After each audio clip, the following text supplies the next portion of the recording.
Thanks, Satan. We've made it to yet another Friday. Yes. How the fuck is everybody doing on a Friday night? Some of us are probably beat the fuck up from the week because, let's face it, it's been tough for everyone. You know, this week really just has me feeling like... Mine's a little bit more like our pal WH. No. I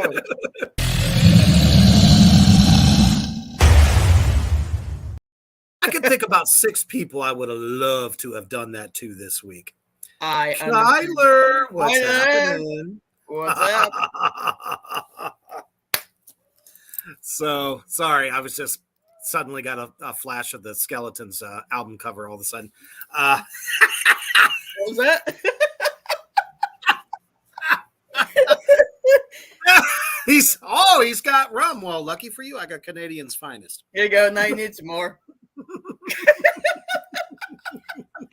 But that is not the topic tonight. Oh, we got a fucking good one because I was having a conversation earlier today with my wife and talking about remakes of horror classics and how quickly they can either suck or they're just awesome.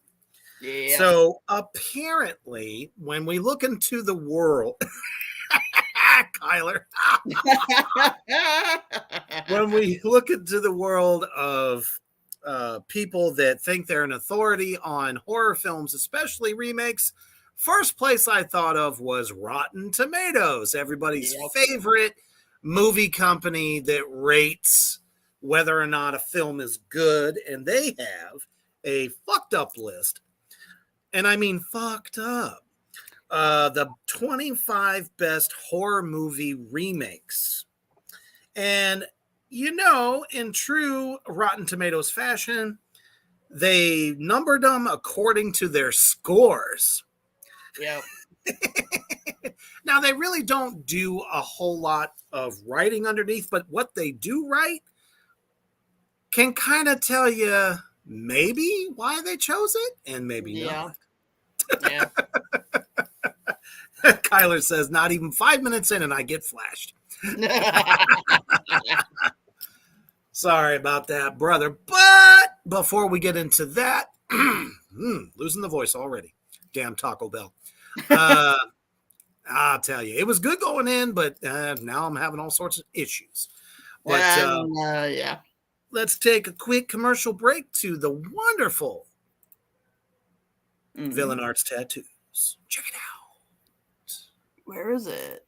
I'm in the wrong folder. There we go. Son of a bitch. Check it out.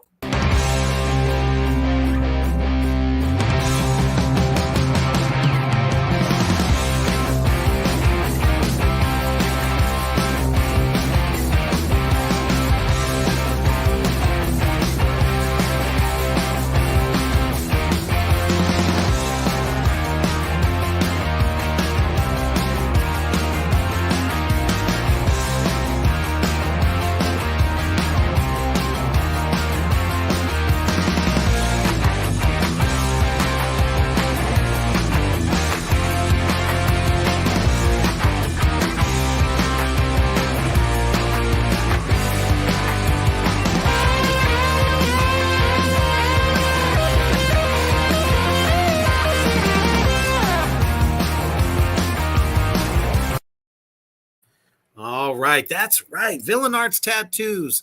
like I've said before, so much more than just a show about tattoos. It's about culture.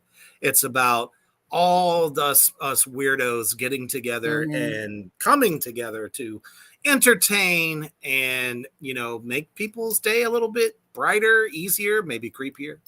uh, Exactly. Myself and Mischief will be at the one in Chicago in March. March 17th to 19th. That would be correct. So definitely look for us then. All right. So we're going to get into this fucked up Think list, fast. man.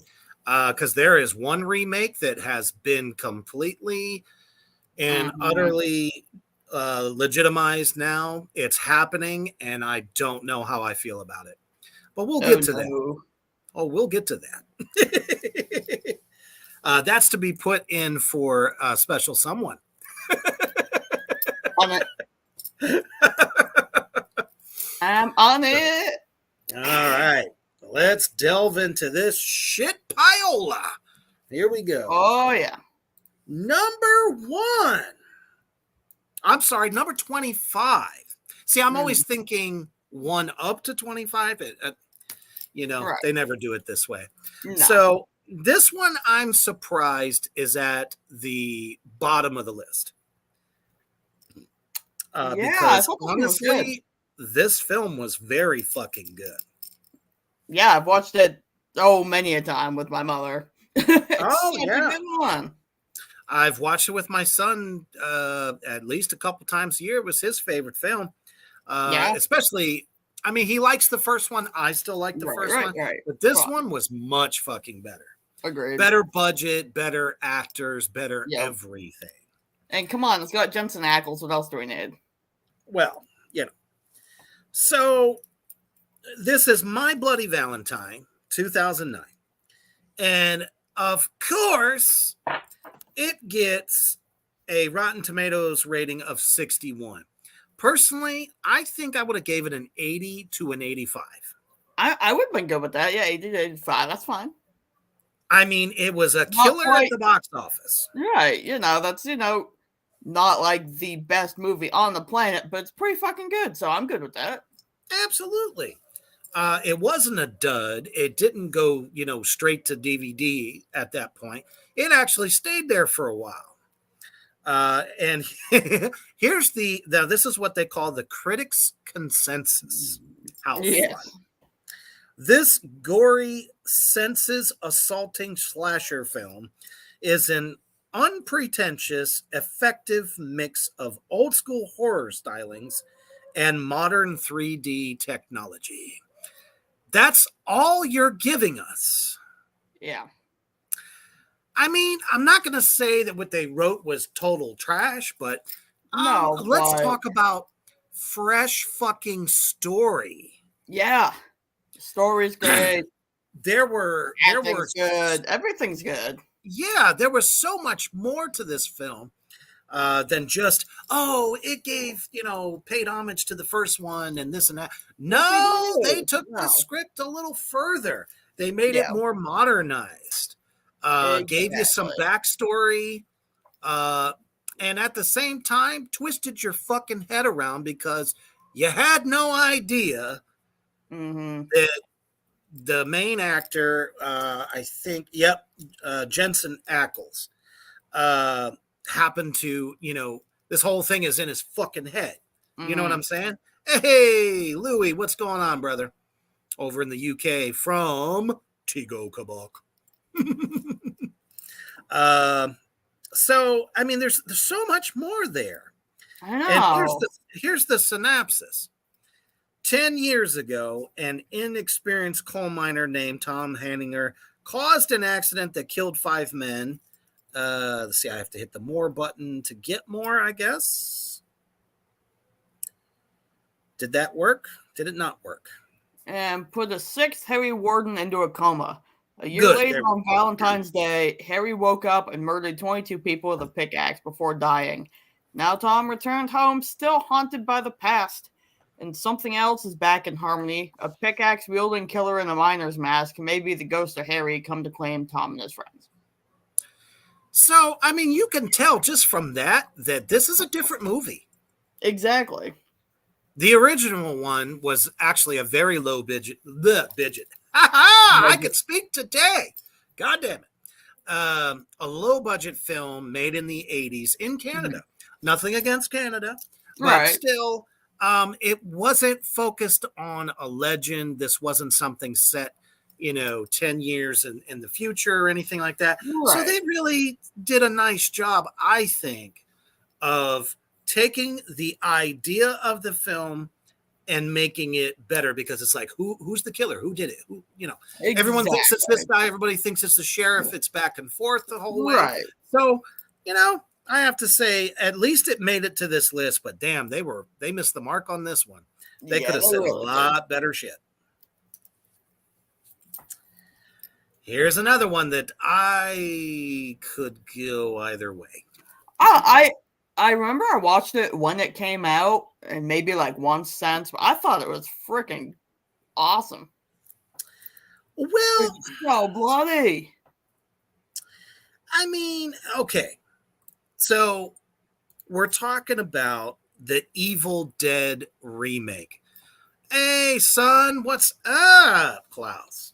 Hey, brother, what up? Guitarist of Iron Serpent in the house.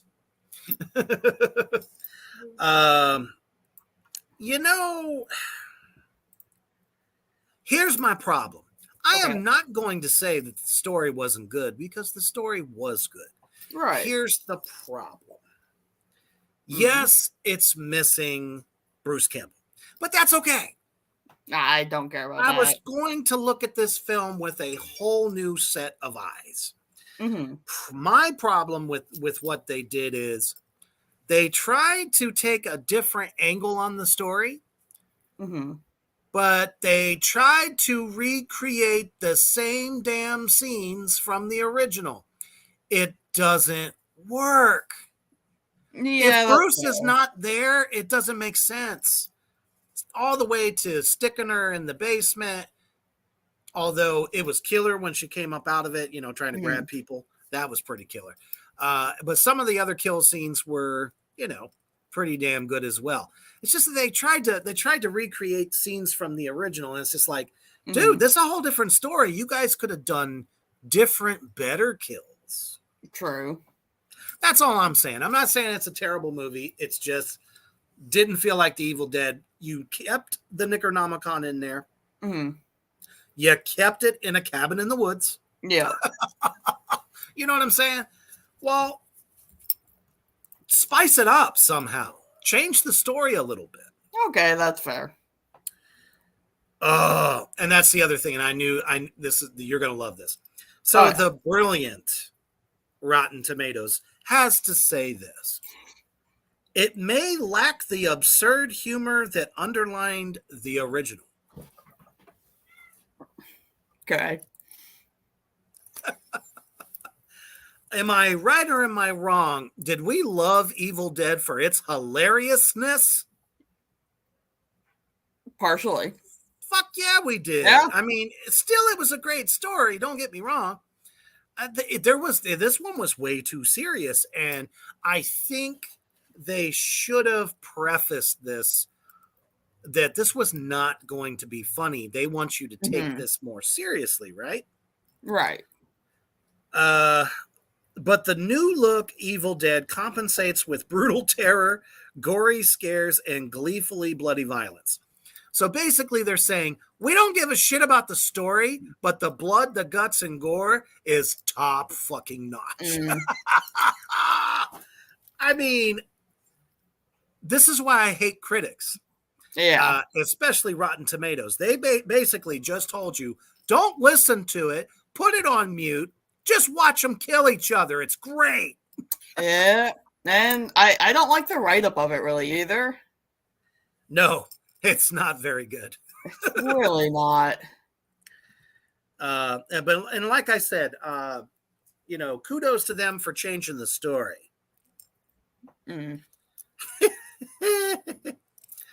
Klaus says, Bruce Campbell is amazing. Well, hello, Mr. Fancy Pants. I got news for you, pal. You ain't leading but two things right now, Jack and shit. Jack left town. That is by far one of Bruce Campbell's best fucking one-liners ever. Yes, Louis. It's Rotten Tomatoes, which means we can tear it apart. Because they get it wrong every fucking time. They're downright fucking rotten. And, you know, the way they talked about it, it's like, well, how come it wasn't higher up on your list? I don't know. Now they're going to take it back a few decades before. This is interesting because I was not aware that this was a remake.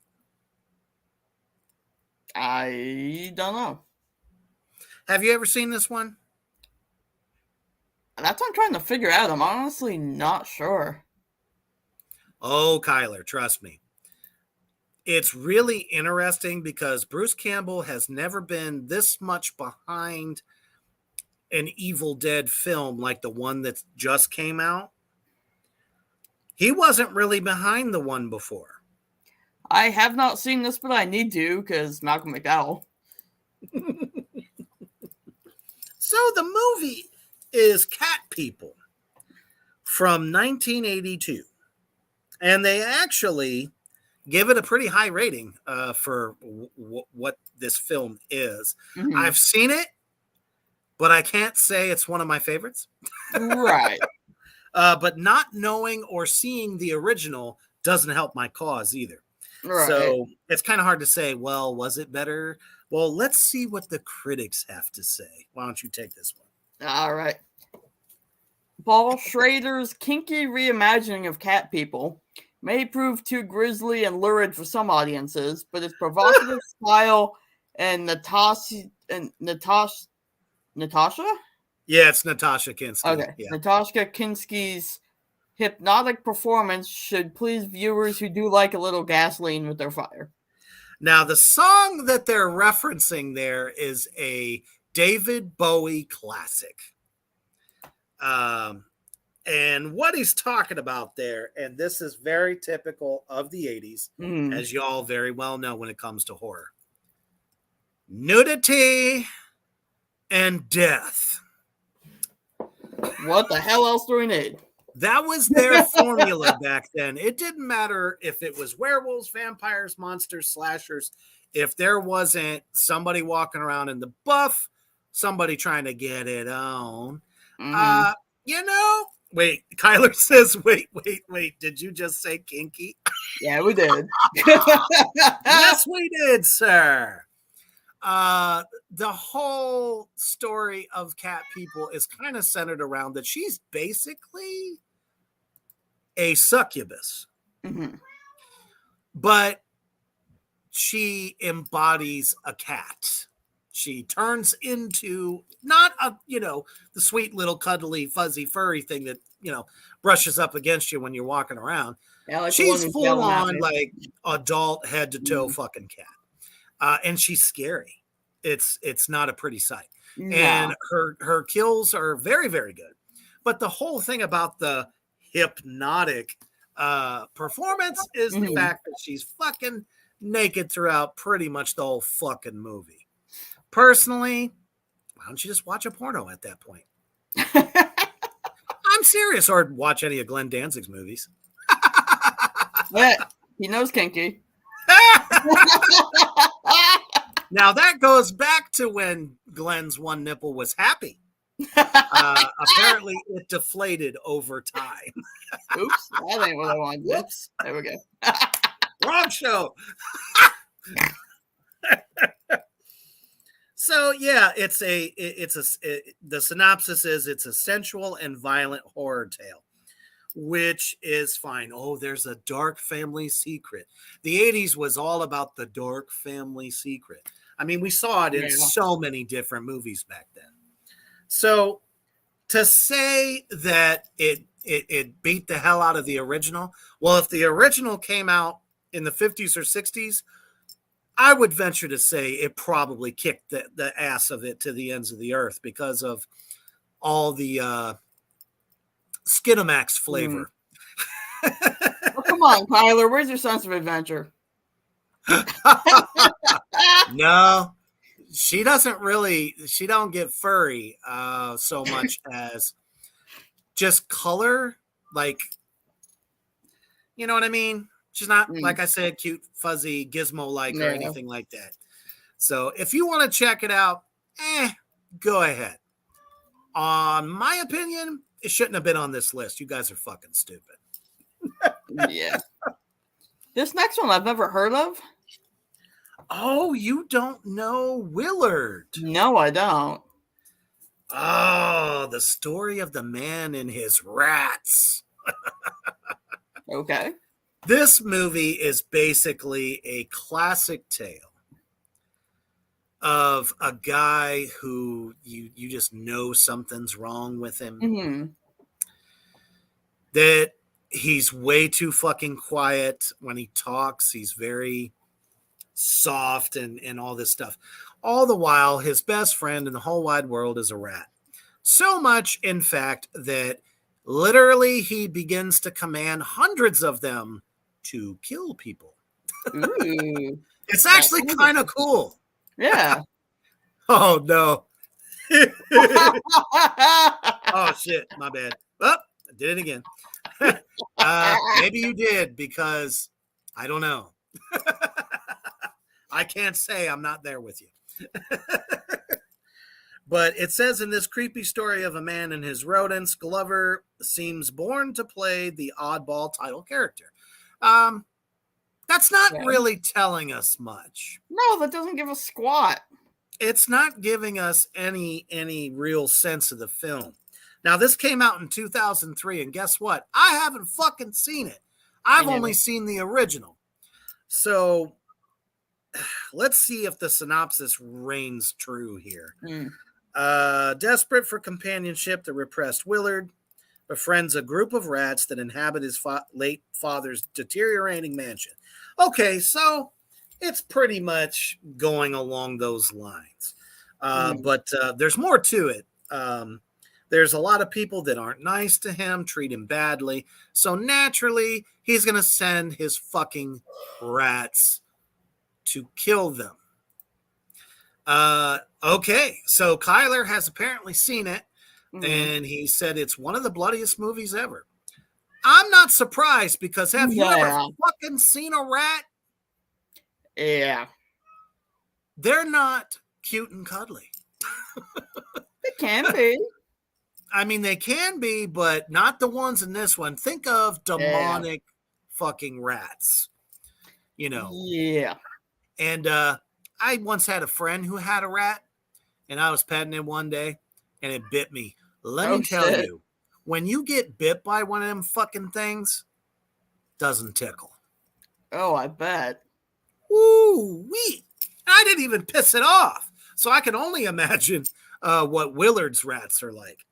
So I guess we could take the opinion of Kyler here and say that this probably does belong on the list, because I thought the original one was really well done and freaky, scary. You know what I mean? So I could only imagine what 4K would do to those rodents. Right? This next one. I've only seen the original. I've not seen the remake. Same. Now, we all know that Argento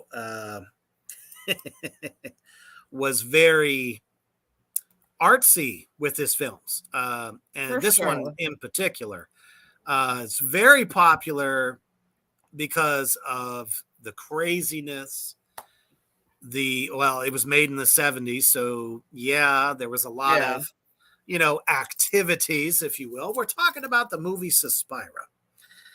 And this came out in 2018. I don't know how I missed it.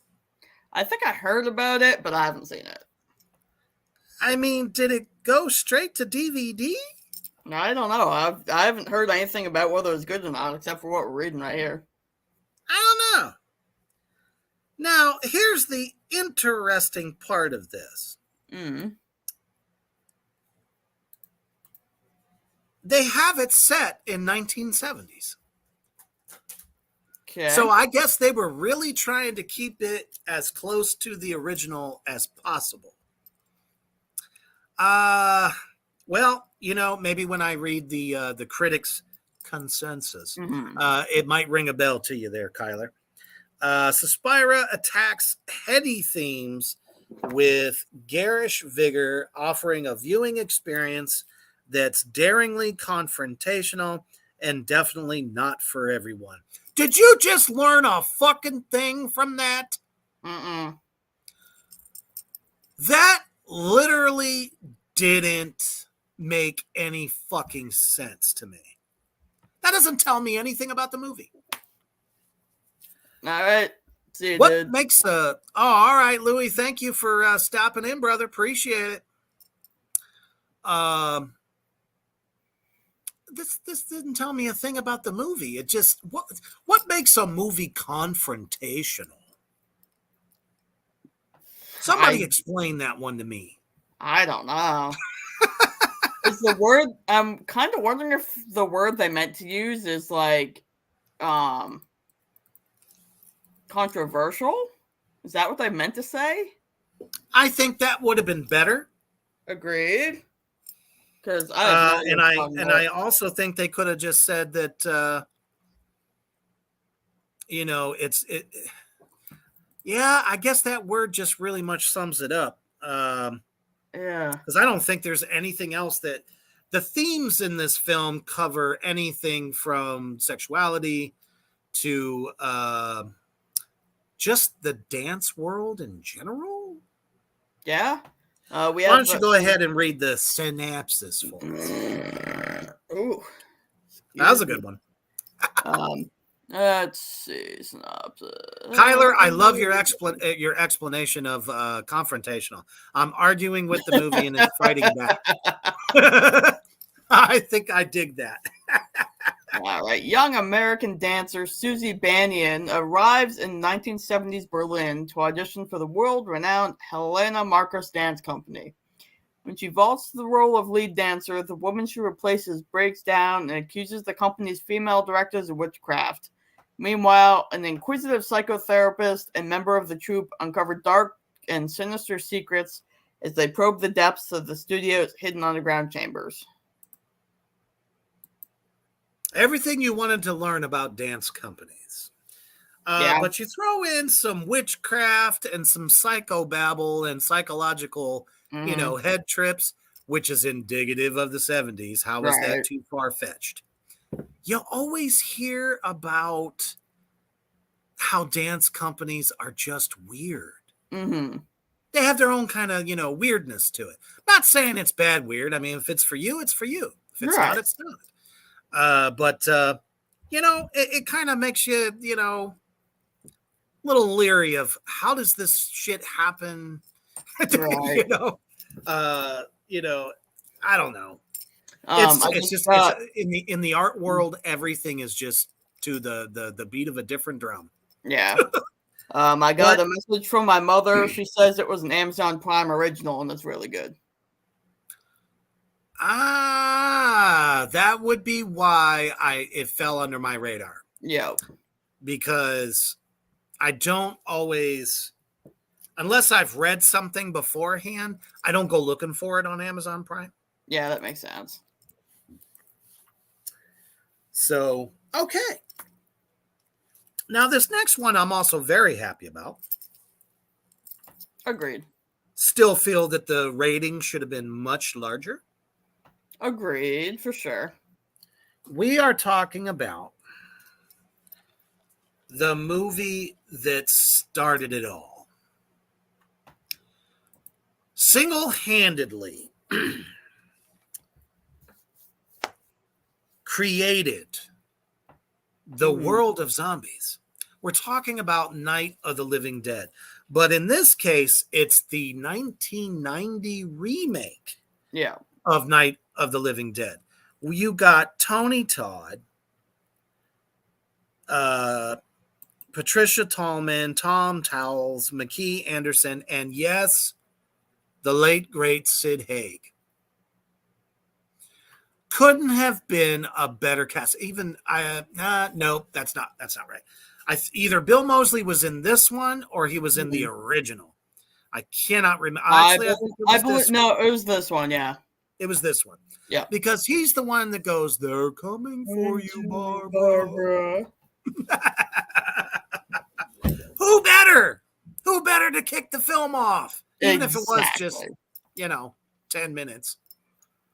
Still a memorable time for him to make an impact. For sure. So, and Tony Todd, we know from the original Candyman. Mm-hmm.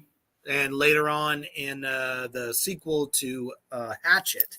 So, they gave it a 67% out of 100, which still, I think that's too low. I agree.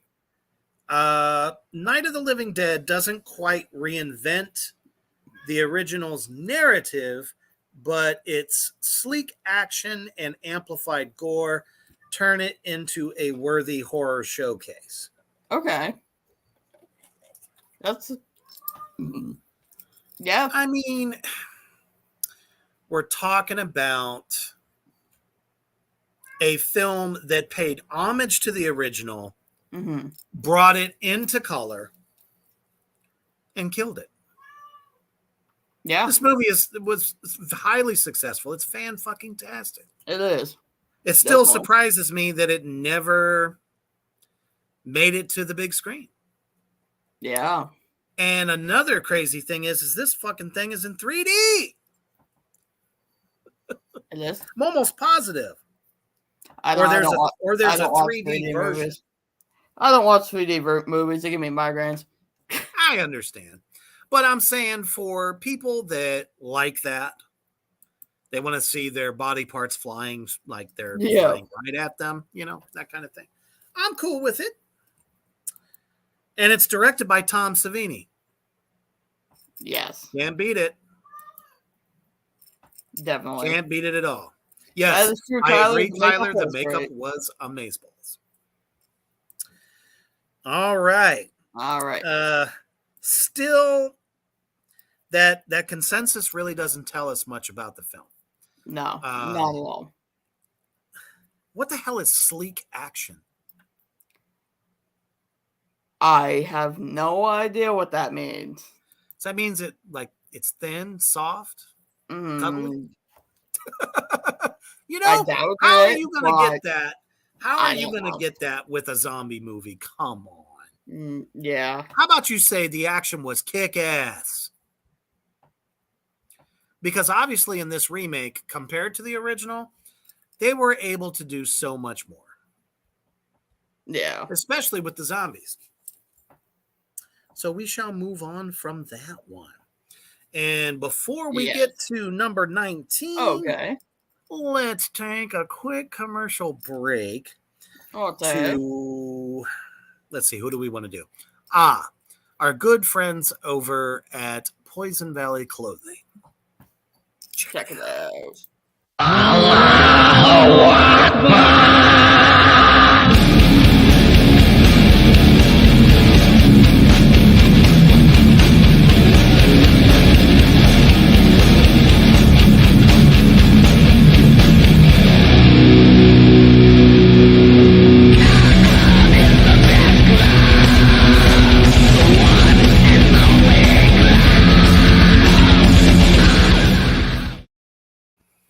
That's right. You want to get some of the best custom horror themed shirts ever?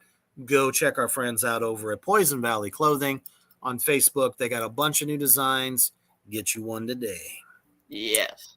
Now, this next one is very, very deserving of being on this list, but yet again, higher up, please. Way higher up. Yeah. Okay, my computer was about to try to restart itself. No. Uh-oh. I guess it's update time. Oh, shit. Yep. Agreed. So, We're talking about the Red Dragon, the Yes. movie that started the Hannibal Lecter phenomenon. Mm. Long before we got the Silence of the Lambs. And, Yeah. you know, if you go back and watch the original, which it wasn't actually called Red Dragon, Mm-hmm. it was called Manhunter, Yes. which brilliantly was played by Brian Cox, who was Hannibal Lecter at the time. It was in the Right. 80s. But in this one, you have the great Mm-hmm. Sir Anthony Hopkins, Yes. which at the end of the film ties it right into where Silence of the Lambs begins. It Which is, was you know, fantastico. I feel like the way they did that is great since, you know, Silence of the Lambs came out like 20 years before. Yeah. Yeah. So I mean, I thought it was great. It's like like they didn't have all that time in between. Exactly. And let's face it, Edward Norton, come on. Yeah. Who better than to play the guy that put him away? The opening scene was so perfect, too. I don't know how I feel about this write-up, though. I'm so pissed off about the write-up because they literally didn't Less than say 10 shit. words. No, we got less than 10 words. Competently made, but everything is a bit too familiar.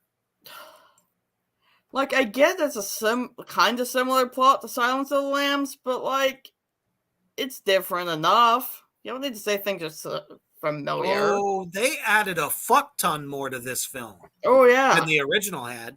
Oh, yeah. You know, honestly, I feel like all the way maybe to the character, what do you call it? Arcing. Right. You know, I feel like they didn't actually watch this before compiling that review because, you know, if you read their synopsis, they make it sound like it's exactly the same movie. It's not. It's not. There are very familiar themes and ideas. Even some of the scenes recreated, but in a more horrific fashion. Right. It's way more striking, stronger. Definitely one you want to watch with the lights on, kind of thing. Yeah, Kyler, Silence of the Lambs came out in 1991, whereas this movie came out in 2002. Exactly. So the fact that they did such a good job of taking that film, which is basically a prequel, and tying it to the original Silence of the Lambs, genius. Agreed. Aye. Oy. This fucking movie. Number 18, I Am Legend. The fact that there's even an original? Yeah, I didn't know that, but I have no desire to go watch it. If it's anything like this, I'm really not interested. Agreed. There's a lot of cool shit in here. I'm not gonna lie. The transformed humans, they're mutants. It's end of the world, man-made plague, blah blah blah blah blah. People have been theorizing that shit in movies for literally decades. Right. So it's like, all right, just another one of these kind of things. And some of it is so fucking slow. I just had a hard time with it. Oh, okay. My mother just informed me the original stars Vincent Price. So, okay, I guess it's worth checking out. It might be better than the remake. Oh, I'll definitely check it out. Vincent Price, hell yeah. Hell yeah. Fucking put up my feet, grab popcorn and a bourbon. I'm good to go. It has a different title. It has a different title, too, called Last Man on Earth. I actually like that better. Agreed. I Am Legend just kind of so pretentious. Seems a little pretentious. Yeah. And now, it's starring Will Smith, so. Yeah. Enough said Oh, this there. consensus is garbage. To give it the rating that they gave it, 68%, I disagree. Absolutely not. Hated it. I Am Legend overcomes questionable special effects and succeeds largely on the strength of Will Smith's mesmerizing performance. That even sounds like they're taking a beam on this. Why the fuck is it this high up in the Why would list? they even stick it on here? Exactly. Honestly, that really is what it is. The special effects the mutants they're not people. There's nothing practical about this. No. So I will gladly take a beeb on that one. Yeah. Now, as far as I know, this was pretty good. I don't know. Problem is, it was a straight to DVD. Okay. I remember back in I want to say the 80s, I think, and hopefully don't quote me, but I think it was the 80s. The Town That Dreaded Sundown. I never saw the original, so I can't really say one way or the other. But I feel that this film honestly was pretty good. So I keep seeing it recommended to me on like all of my apps, and I haven't actually watched it yet. Yeah, same here. I'm gonna just have to put the boots to the wind and see if it's worth watching. Same old thing. Masked maniac terrorizes the same small community where a murderer known as the Phantom Killer struck decades earlier. So it definitely sounds 1980s to me. They don't have a critic consensus on whether it's good or not? They have no critic consensus. So why the fuck did they put this on the list? The audacity! That means they fucking hated it so bad the critics didn't even want to say anything. Legit. So why the fuck is it on there? I don't know. But we'll check this one out and then maybe see when the original did come out and if we could catch that. Kyler says the original is way better, and quote unquote, keep your CGI out of your MF mouth. LOL. Oh boy. Love it. Yep. All right. Next one. I don't know if I saw that version or not. I have not, and as far as I know, it flopped. It's kind of hard to beat the 1980s Invasion of the Body Snatchers. And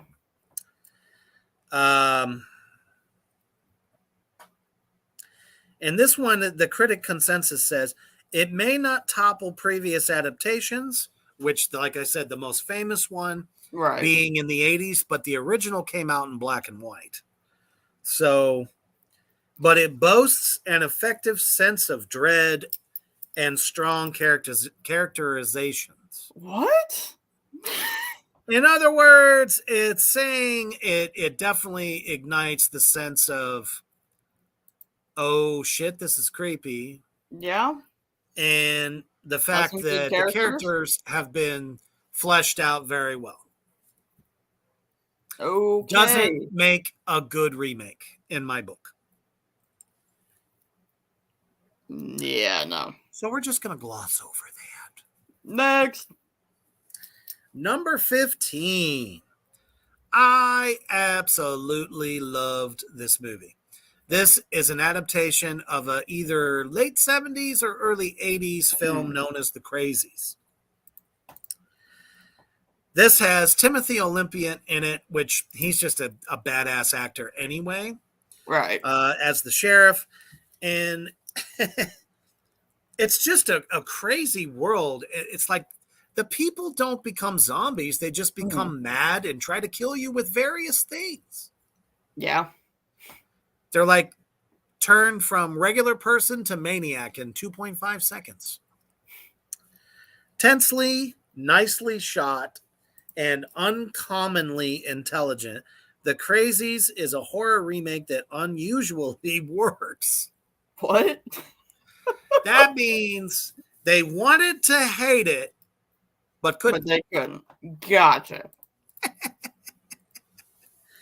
So, anarchy reigns when an unknown toxin turns the peaceful citizens of Ogden Marsh into bloodthirsty lunatics. It is captivating. But sadly, the critics can go fuck themselves. Agreed. And it got 71%, so that's pretty good. Yeah. That's why we have critics, because they all suck. They really do. Number 14. No. I just don't know. I haven't seen the original, but consensus that I've heard is that the original version was better, I thought.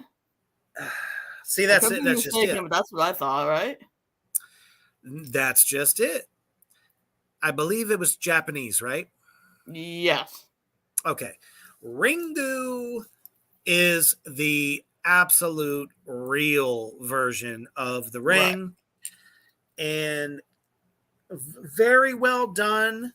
Way scarier. Not for the faint of heart. Right. And, you know, let's face it, just better. Just a better horror film. This PG-13 piece of shit. Yeah.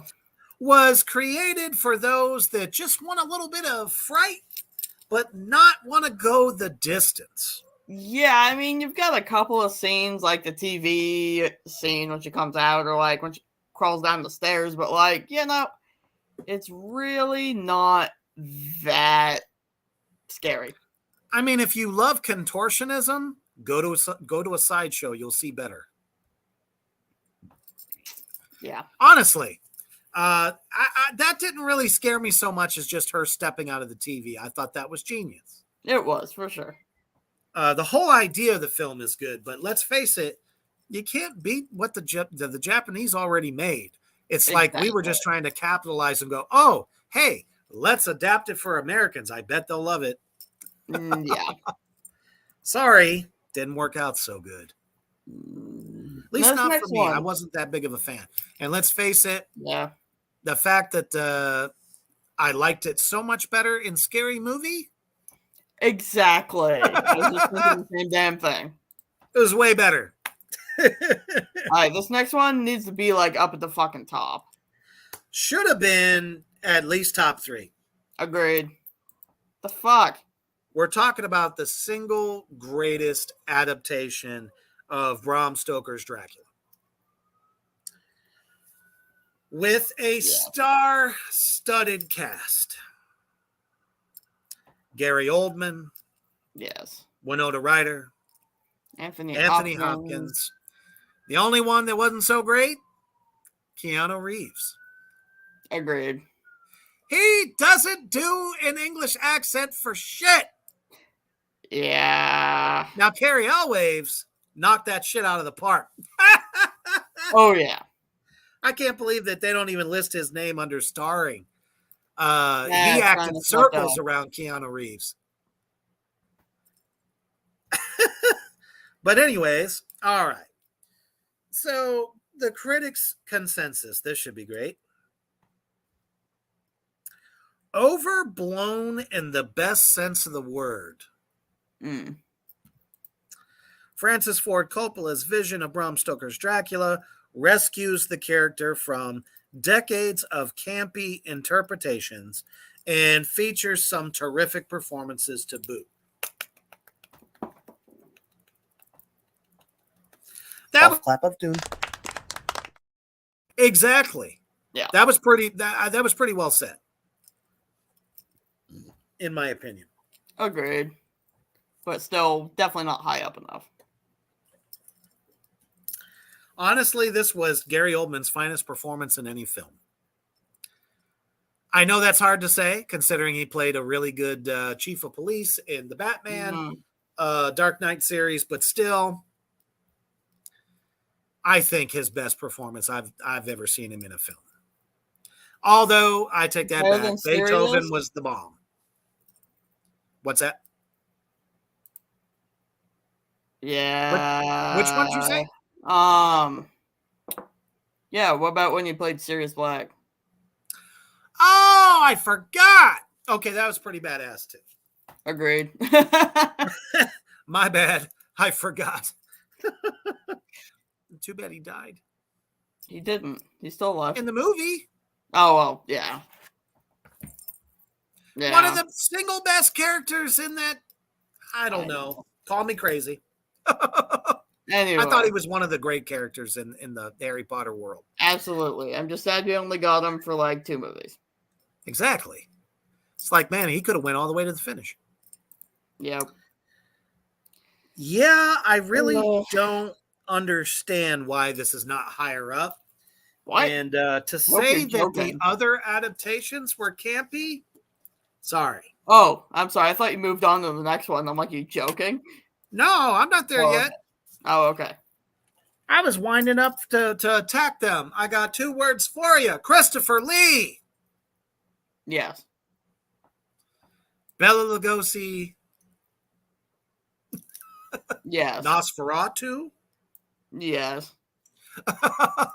Now, Franklin Jella as Dracula. If you were just looking for a romance piece, it's perfect for you. And let's face it, that's what they tried to capitalize. It was the 70s. Yep. Decent film if you just are more enthralled with the romance part of this dark love story versus all the grit and the gore. I mean, I'm a sucker for a decent romance story once in a while, but I didn't even make it through that movie because they're so shitty. Too much artsy shit in it. Legit. You know, I equivocated that to when Superman and Lois Lane went for their first cape ride in the sky. Just differently, you know. And the fact that they never stuck any fangs on Frank Langella still to this day is beyond me. Every other vampire in the film had fangs but him. Yeah, figure that one out. Was he like, I'm too good to wear fangs? It's like if the other one's got fangs, then good old Dracula needs to have the biggest fangs. For real. So to say that they're all campy is bullshit. Was there some? Absolutely. But none better than Christopher Lee. I'm sorry. So for me, it's Christopher Lee and Gary Oldman. Agreed. This stinker of a remake. No. I can't believe this made the list. You know what? I think we need to let our friend out of his cage on this one. Please.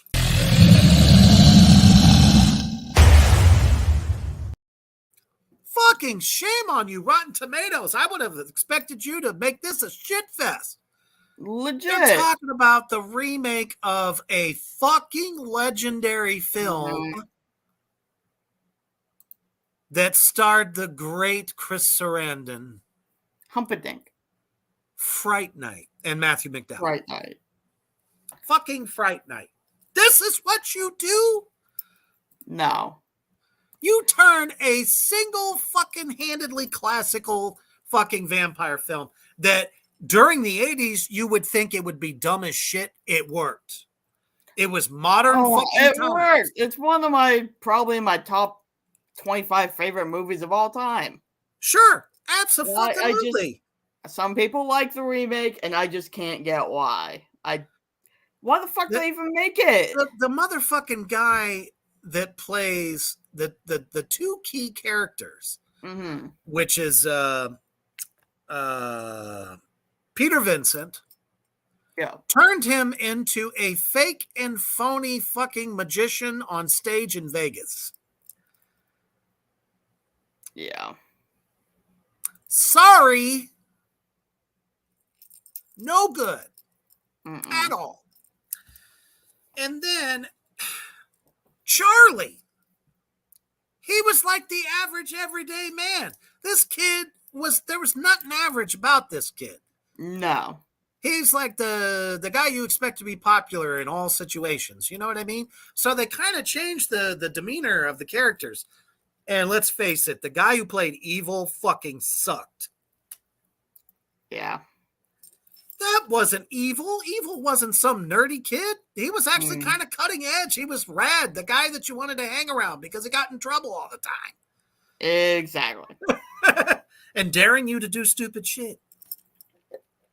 Yeah. And fucking Amanda Bierce. She was the best one to play Charlie's girlfriend. Yeah. The chick in this one is just like that, too over the top. She should not be with this guy. Yeah. That's not what her character was. No. I don't know. Colin fucking Farrell. Yeah. He was not built for a role like this. They tried. They did. And kudos to them for actually having Chris Sarandon be in a bit part in the middle of the film. I'm surprised he agreed to do it. I'm surprised he wasn't like, this sounds horrible. I'm not doing it. He was probably like, you know what? You're about to shit on one of my legacy films. You're going to pay me, bitches. Yeah. It may not have been necessary to remake the 1985 cult classic. True. No shit. But the new Fright Night benefits from terrific performances by Colin Farrell. Really? Because he wasn't believable at all. No. And David Tennant. And it's smart, funny, and stylishly gory. Oh! Stylishly gory. So we can prance around and be stylish while we're killing people. Is that right? What, are we, purposely making blood splatters into spiral patterns on our clothing and being stylish as we kill people these days? I mean, what the fuck? Do you think Dexter was feeling stylish when he was killing his victims? Apparently. Yeah. No. Yes, I agree with you all the way there, Kyler. Good idea, poor execution. You bet. Yeah. And let's not talk about the next remake that came after that. Ugh. That was even worse. Ugh. All they did was change Jerry Dandridge into a woman. Wait, what? Yeah. There was another one. When did that come out? That one came out, I want to say, about 3 years after this one. I didn't hear about it. I wish I hadn't. Check it out. That's all I can say. Check it out. It's a stinkfest. With an even worse cast. Oh, jeez. John says, just saying, Tales from the Crypt was the best as horror when I was a kid. Okay. Tyler, are you kidding? Does it really? Is that like saying you could shit glitter? I guess so. But yeah, that's probably a good explanation of what stylishly gory is. Yeah, that's all I got to say about this one. And the fact they gave it 72%, y'all can fuck off. Agreed. Oh, why did this even... Why? I don't know. Why would they stick this fucking horrible film on this list? I don't know. Why? I was a kid when the original Piranha came out, and it was mortifyingly terrifying. It was awesome. Mm-hmm. It wasn't campy. They didn't have piranhas nibbling off dicks in the ocean.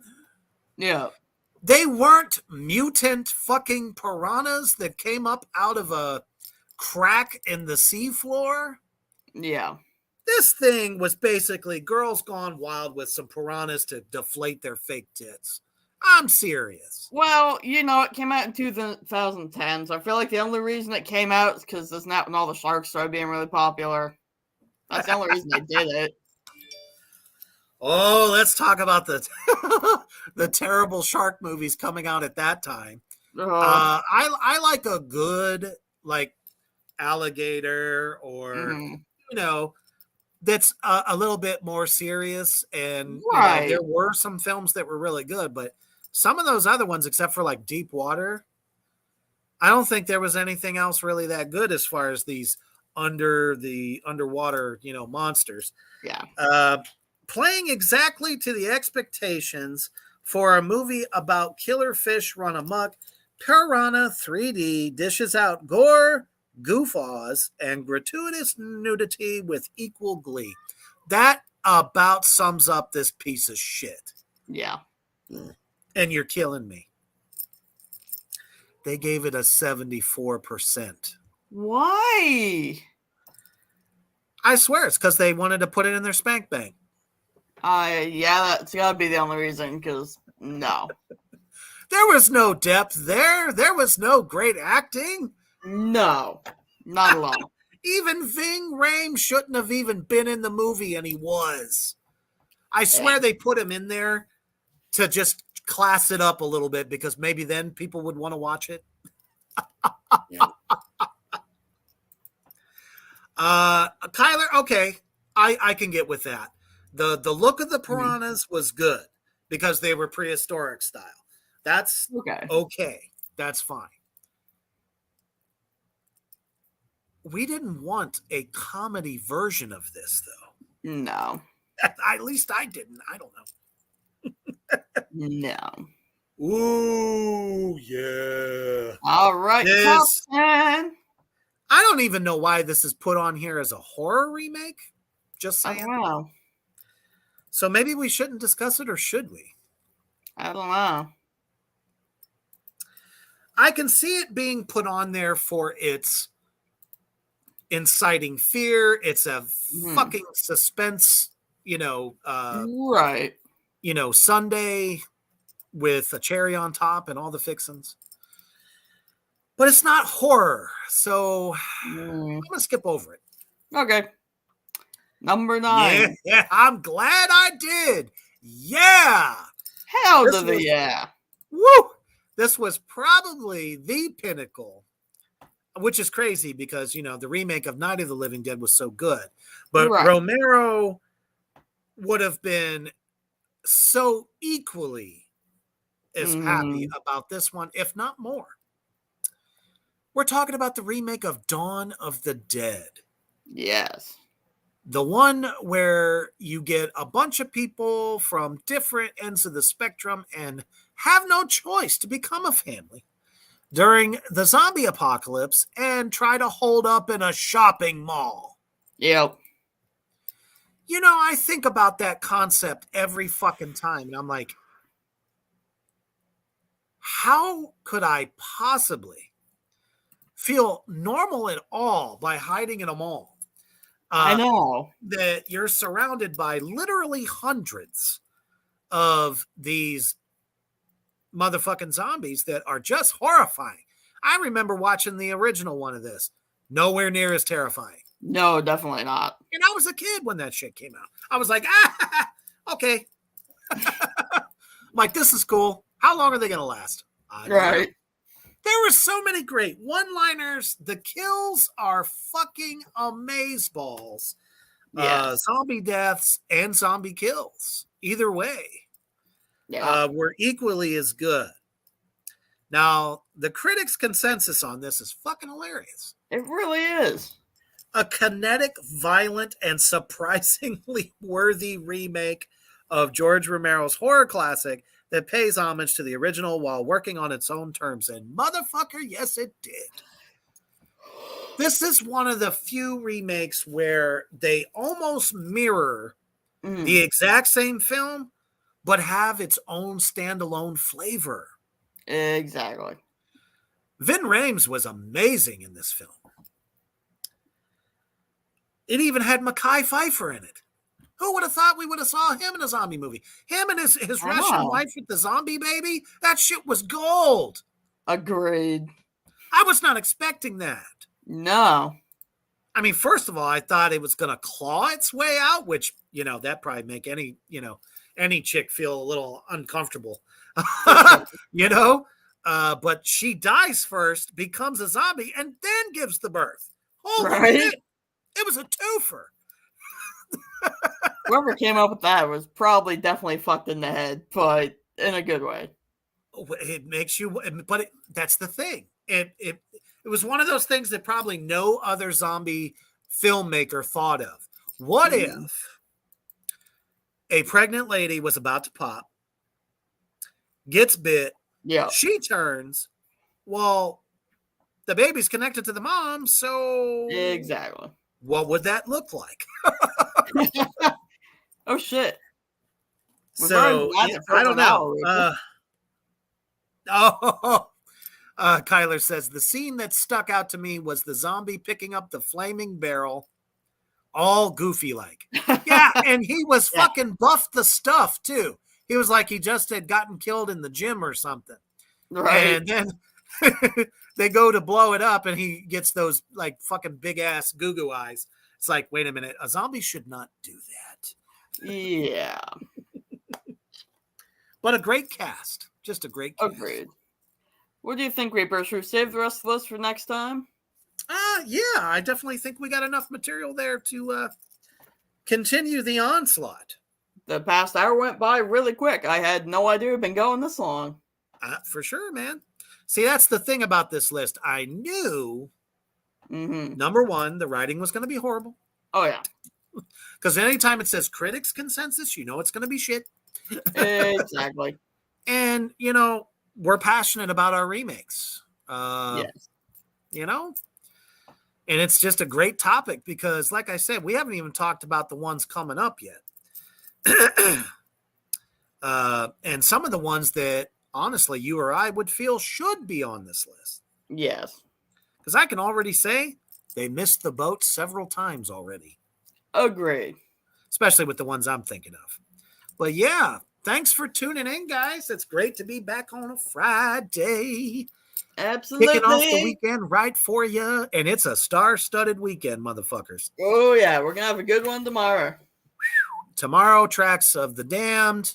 We're going to be talking about Iron Maiden's top 5 records. Yes. According to us. Yes. And then Sunday, we got another edition of Reaper's Underground. And I have the fucking legendary founding member of Hallows Eve, the thrash band on Metal Blade Records back in the 80s that played all the way up through the early 2000s. And now he's got his own record label and his own new band, Tommy Stewart's Direwolf. Of course, I am talking about Tommy fucking Stewart. So definitely check that out. Join us tomorrow night for another good one. Oh, yeah. And I bet that Hoof Beast is just dying to see if Evanescence somehow makes it into your list. I'm not sure how that would be possible, but I'm sure I can find a way to make it happen. We could tweak them just a little bit and make them think you're going to say it and then don't. Thank you all so much. You've been awesome. But definitely, if you got a nice little stiff drink or a little bit of that devil's lettuce, enjoy it responsibly and always stay heavy.